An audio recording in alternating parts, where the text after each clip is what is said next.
Саламатсыңар, урматтуу жолдоштор. Бүгүн биз силер менен кайрадан кыргыз элинин баатырлык Манас эпосу жөнүндөгү көрсөтүүлөрүбүздү улантабыз.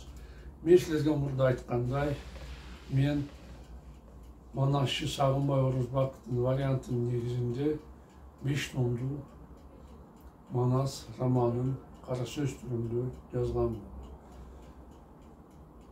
Ал китеби мына силердин алдыңарда турат.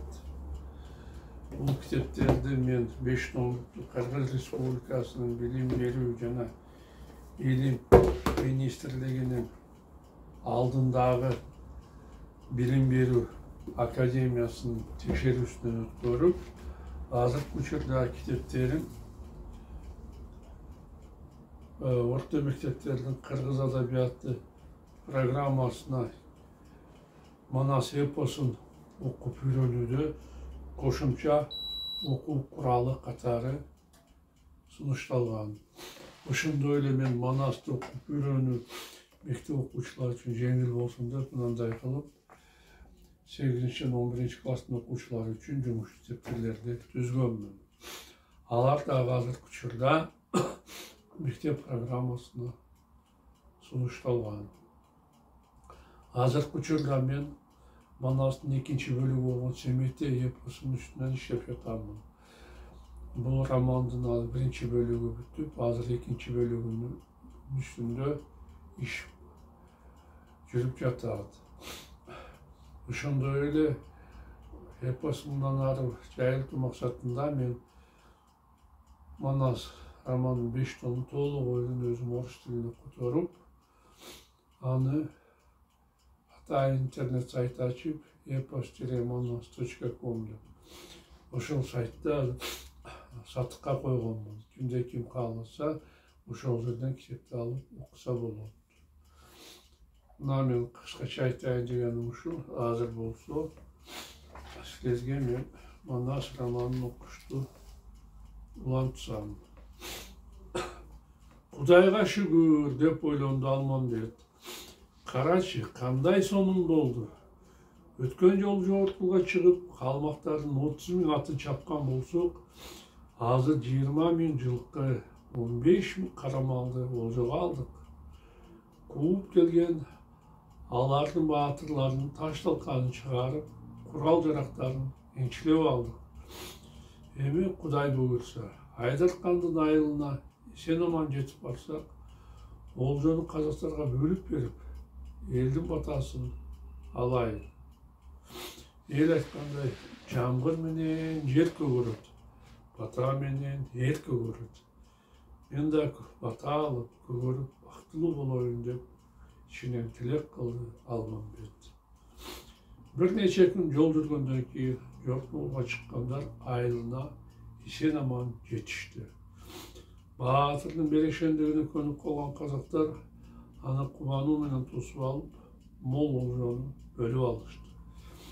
Ушундай эрликтер жасаган Алмамбеттин алардын арасына келгенине билинбестен 4 жыл өттү.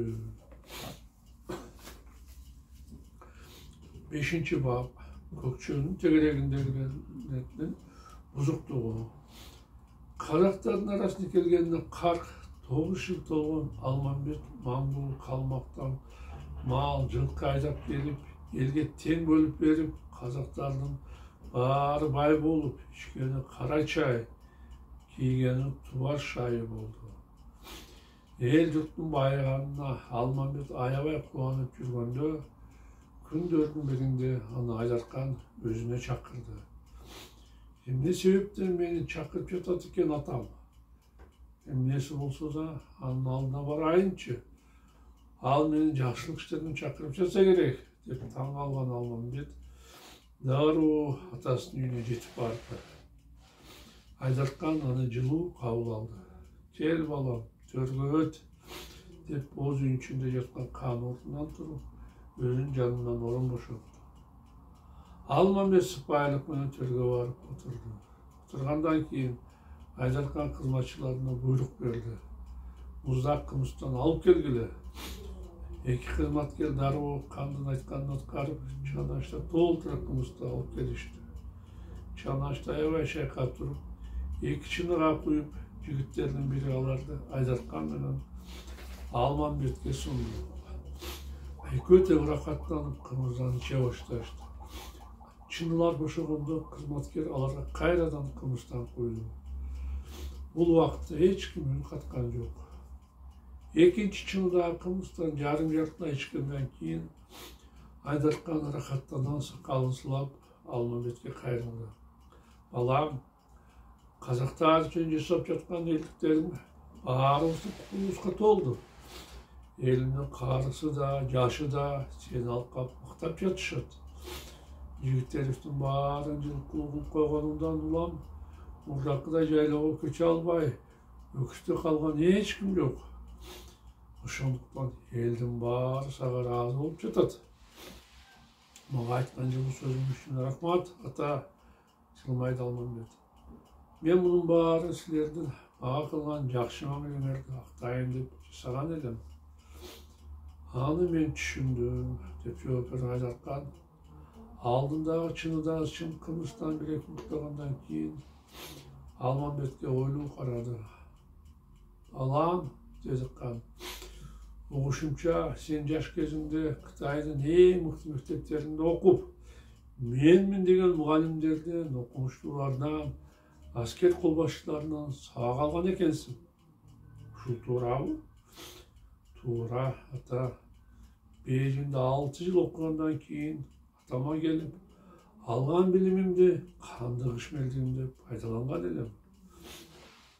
Ал жөнүндө укканым бар, башыникеде Айдаркан. Мен сени чакыргандын себеби да ушул, балам. Өзүң көрүп тургандай, мен картайып калдым. Элди журтту башкарууну көкчөгө өткөрүп бергениме бир топ жыл болуп калды. Бул жөнүндө көкчө мага айткан. Бирок өзүң байкагандай баламдын билими тайкы. Ал эр жүрөк, баатыр болуп, аскердик ишин мыкты билгени менен чарбалык иштерге келгенде кыйла аксап калат.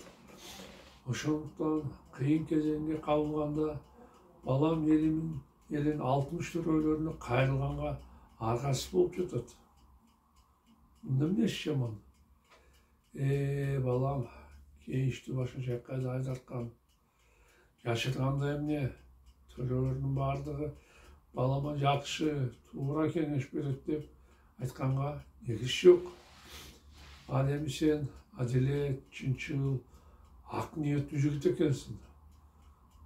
Ошондуктан сураныч, көкчө менен кошо элимдин арасындагы чыр чатактарды, талаш маселелерди, кылмыштарды чечкенге катышып, балама жардам берип тур.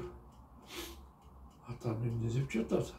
Деп аябай таң калды Алмамбет. Мен тентип келген Кытай болсун, мага ушундай чоң бийликти ишенип берген эмнеси? Кантип мага эл журтту башкарганга, алардын чыр чатактарын чечкенге, кылмышкерлерди жазалаганга мүмкүнчүлүк берип жатат? Мен атамды туура эмес түшүнүп калдым окшойт. Ата, сөзүңүздү жакшы түшүнбөй калдым. Ушанан Алмамбет Айдарканга тигиле карады. Эмнесин түшүнбөдүң? Күлүмсүрөдү Айдаркан.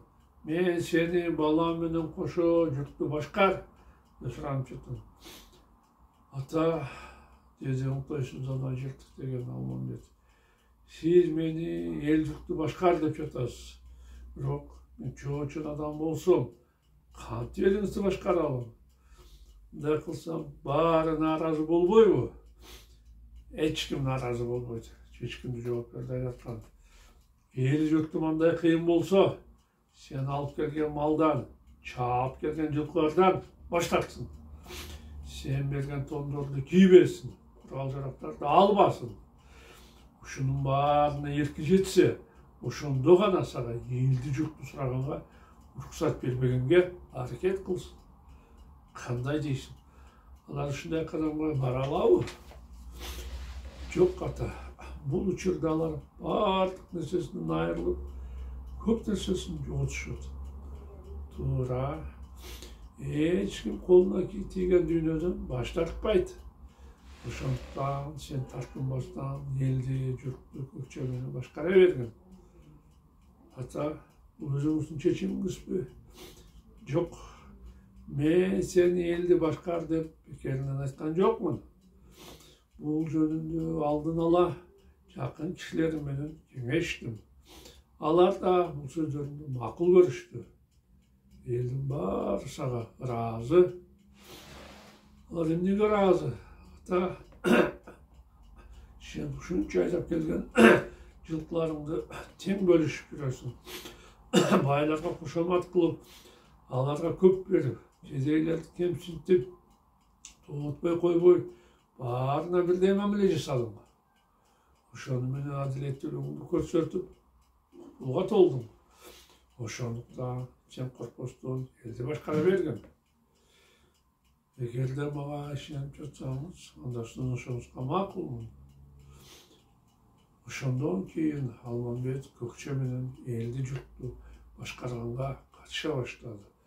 Баатыр, адилеттүү, чынчыл жигит болгондуктан казактардын арасындагы чыр чатыктарды калыстык менен чечип, анын кадыр баркы аябай өстү. Ага ишенген элдин баары өзүнүн көйгөйлөрү менен Алмамбетке барып жатышты. Буга аябай нааразы болушкан казактын төрө зада, бекзадалары күндөрдүн биринде Алып Сейиттин үйүнө топтолушту. Анын бул үй Айдаткандын айылынан бир күндүк жолдо болгондуктан алар эч кимден коркпостон кеңири өзүнүн ойлору менен бөлүшүүгө үмүт кылышты. 60 төрөлөр бири-бири менен байланышып, ошол жерде топтоло турган болушту. Жайдын толуп турган мезгилинде төрөлөр Алып Сейиттин айылына келе башташты. Аларды байдын жигиттери элпек менен тосуп алышып, 12 канаттуу үйдүн ичине киргизип жатышты.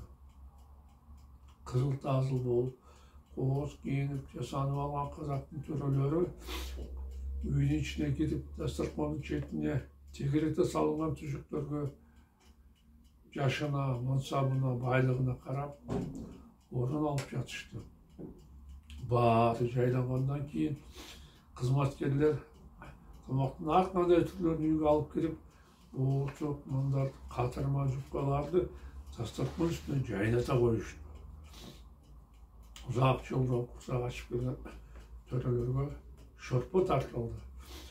Аны рахаттана ичип алган коноктор курсагы бир аз кампая түшүп, өздөрүн кыйла эркин сезе башташты. Артына коюлган жастыктарга жөнөнүшүп, алардын кээ бирлери үстүндөгү чепкендерин чечишип, башкалары алардын алдын ачышып, белиндеги курларын бой жүзүүнүн керегесине илип коюшту. Бир аздан кийин үйгө аябай эзилип бышырылган жылкынын эти менен 5 бармак киргизилди. Устукандарды өздөрүнүн ак сакал, көк сакалдыгына жараша бөлүп алышкан коноктор унчукпастан тамакты жей башташты. Алар курсагын тойгуткөндөн кийин кызматчылар дасторкондун үстүндөгү тамактын калдыктарын толук боюн алып чыгып кетишти. Дасторкон тазалангандан соң анын үстүнө чынылар коюлуп, аларга жигиттер кымыздан толтура куюшту. Коноктор кымыздан шорулдата ичип, ошондон кийин гана башка максатын талкуулаганга өтүштү. Бул Кытай бизге анык бале болду го. Ызырынды кызыл чапанчан, кара тебетичи, кара тору, Алым Сейит. Бизге мурдагыда элден акча түшпөй жатат. Мурда күнөкөрлөрдүн анча-мунча малын алып жесек, азыр мындан куржалак калдык. Кайдан жүрүп бул кара жолтой Кытай көкчөгө жолуп калды экен.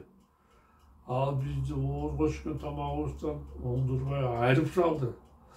Алмамбет кылмыш кылгандардын иштерин адилеттүүлүк менен чечип, күнөөсүнө жараша жазалагандыктан эч ким бизге кызылча капыл бербей, кылчайбай кетип жатышат. Анын эмнесин айтасың? Колдоду аны узун бойлуу, чапчак дөкүр. Мурда көкчө баардык иштер боюнча бизге кайрылып, кеңеш чыгайт эле. Азыр болсо ал бизди тиктегенге жарабай, Алмамбеттин сөзүн угуп калды. Бул Кытайдан кантип кутулабыз? Менимче муну оңой чечсе болот. Күнсүрө жооп берди. Орто бойлуу кара сакалчан боолу бек белгилүү болгондой көкчө колу ачык, аябай беришен жигит. Анын бүт дүйнөсү жок болуп кетсе да эч нерсе болбогондой кенебей жүрө берет.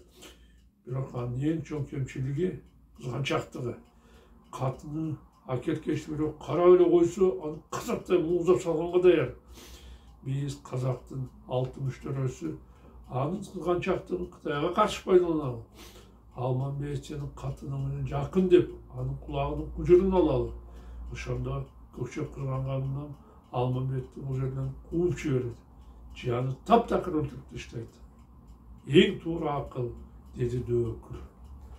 Мына урматтуу жолдоштор, биздин убактыбыз соңуна жетти. Мен силер менен коштошомун.